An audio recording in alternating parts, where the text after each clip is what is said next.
Hi everyone, it's me again, Olivier. Hallo zusammen, ich bin Olivier. Today, I'm going to explain to you in this video the cases in German. If you are learning German, you've probably heard the nouns or the words nominative, accusative, and dative.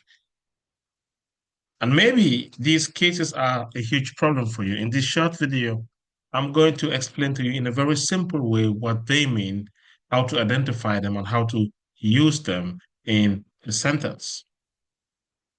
So what are nominative, accusative, and dative? How can we know in a sentence, for example, that an article can change or from what to what? Shall it, must it, will it change? Well, I would like to start from the beginning because the mistake students make when it comes to changing the articles, what we call in German Deklination, is that they ignore the beginning. We have to start by knowing that the German language has three genders. We have the masculine, the feminine, and the neutral. While in English, we only have one article for everything, or the. In German, there are three articles, and these three articles have a gender. For male or masculine, you use the article der, for example, der Lehrer, which means the teacher, der Tisch, the table, der Mann. Or for feminine or female is die Frau, die Mutter, die Schule. Or for neutral, it's das Kind, das Buch, or das Haus.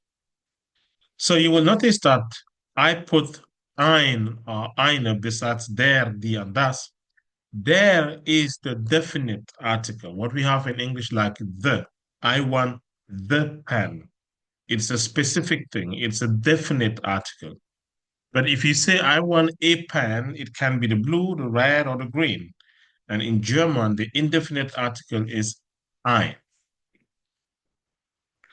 And just for your information, there is no direct correlation between the articles and the nouns. What do I mean? I mean, for example, that if in your first language, the word table is female, it doesn't mean that it has to be female in German.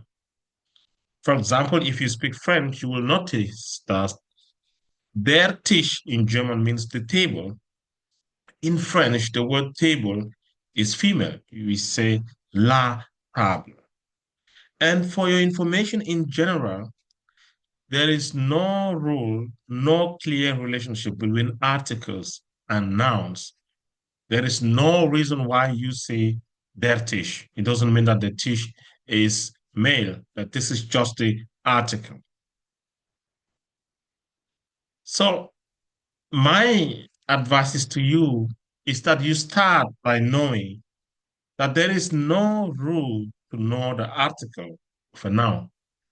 There is no rule that is applicable to all the nouns by which you will be able to master the nouns. So what is the rule that I'm giving you?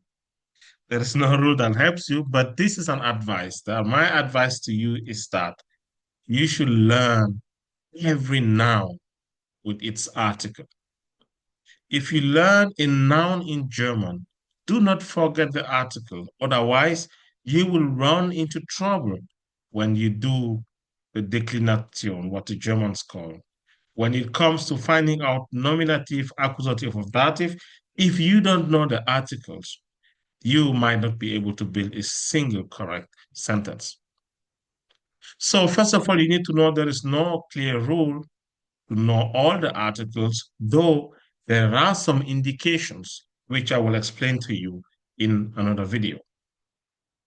So learn every noun, each noun that you learn for the first time, learn it with its article. Then it will be easier for you to build correct sentences.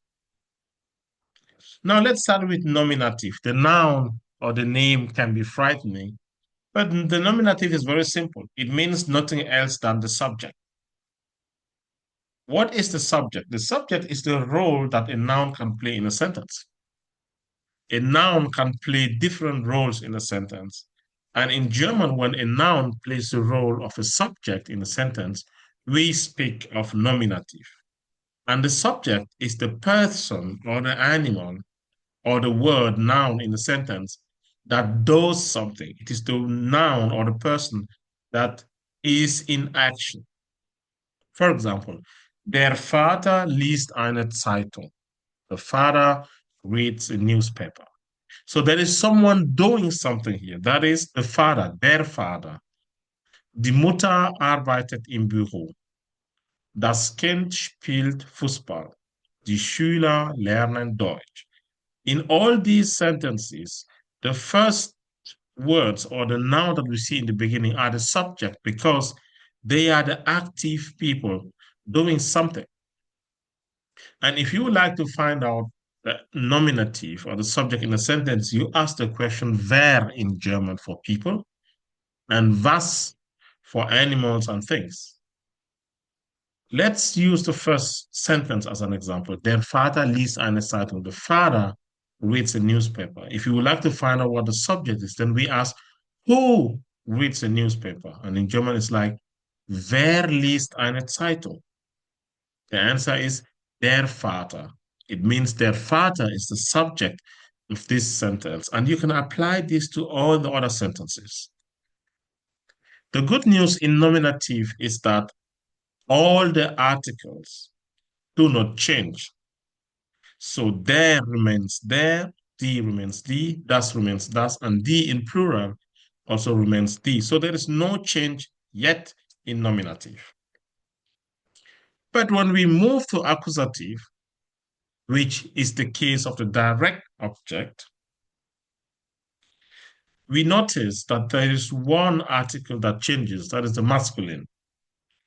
So instead of having der, as we had in this slide, the first one, der Vater, you notice that in the next one we have den Vater. Why? It is because in this current sentence, Vater plays a different role than in the previous sentence. In this sentence, Vater is not anymore the subject, but Vater is the object. He is not the one doing the action. There is someone else doing the action.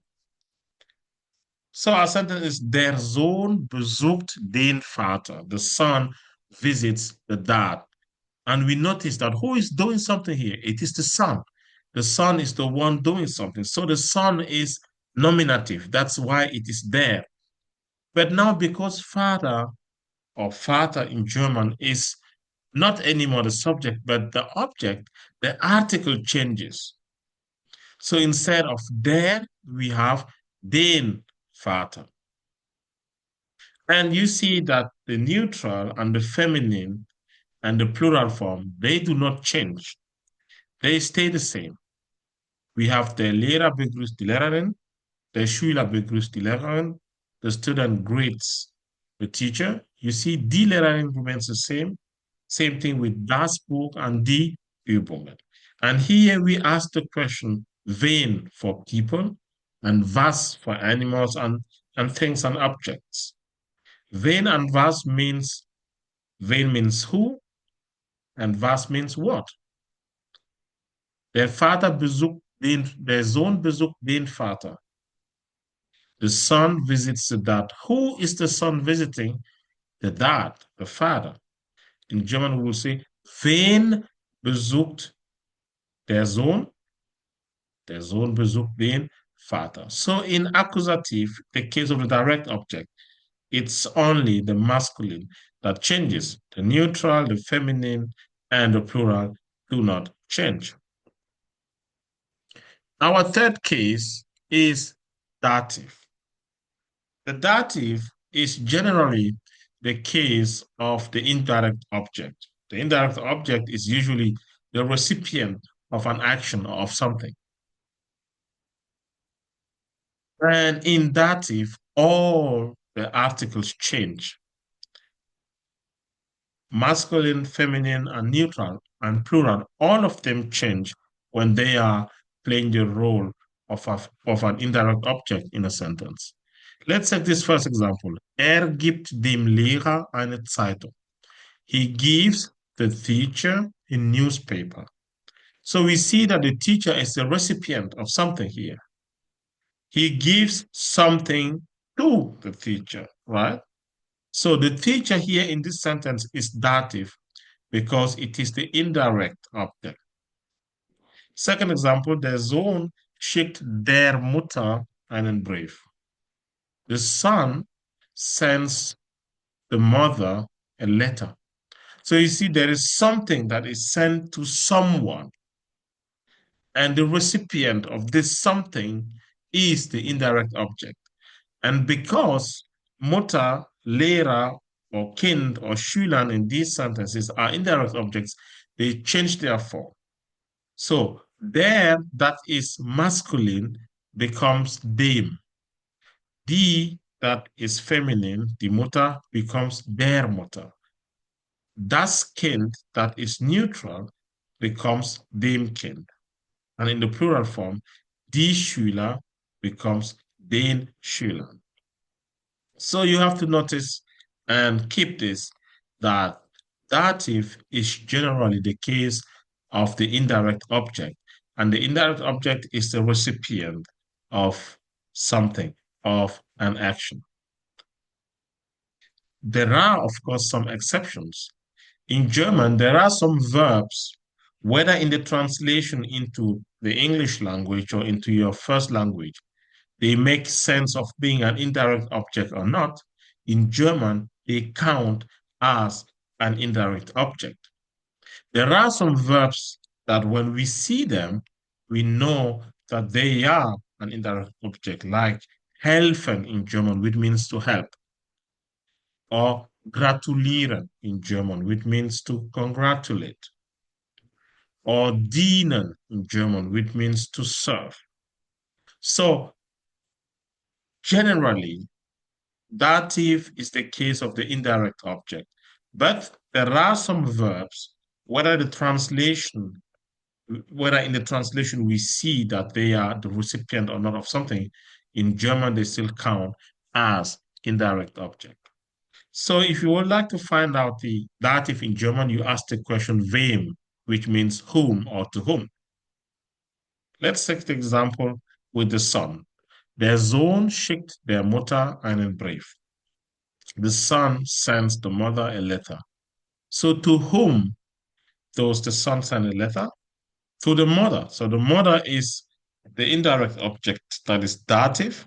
And because it is the indirect object, the article changes from die to der. Now, this is something that you need to learn by heart. You need to learn this by heart so that when you are speaking or writing, you will remember them, because this is the rule that you need in order to be writing the articles in the correct form. So we notice that on the first row, nominative, there is no change. We have der for masculine, die for feminine, and das for neutral, and die for plural.